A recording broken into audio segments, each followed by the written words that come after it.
को भारी बोकी क्रोएसिया पसे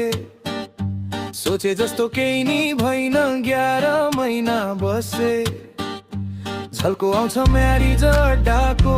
के छ खबर हाम्रो साउबर्डाको झल्को आउँछ म्यारिज अड्डाको के छ खबर हाम्रो साउबर्डाको 11 महिना पछि यता पोर्चुगल आए आउँदाखेरि आएपछि कति दुःख पाए न काम पाउने न रुम पाउने खान बस्नै गाह्रो परदेशीको यो बसाइले अप्ठ्यारोमा पारो बस्दिन म फर्किन्छु घर बोबो सानो अब गर्न गर अहिले फेरि डकुमेन्टले सताउनु सताछ फेरि सबमिट गर पो भन्दै फाल्टा पो पठाछ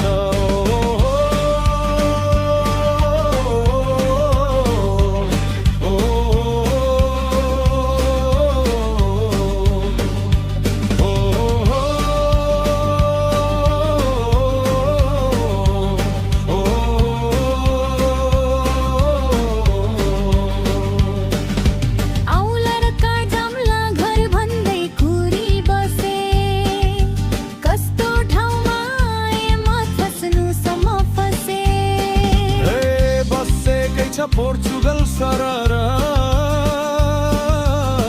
जेसुकै होस् भोबालै फरर नाम मेरो प्रतिभा हजुर खड्का हो थर दाङ जिल्ला राप्ती पारे गोठुवा हो धर अहिले यता पोर्चुगलमा हरिलन्ठे भयो यताउता गर्दा गर्दै आधा जोवान गयो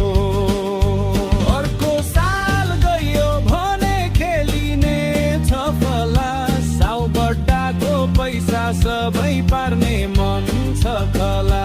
बारीबाट रामे मामा दम छ भन्दै आउँछन् 500बाट उल्टे हाल्छन् पनौती नै लाउँछन् धैटियार दिमाग खराब दरै ढिमे आउँछन् खेल्न फेरि लुखुर लुखुर गर्दै माथिबाट तलतिर सबको घर झर्दै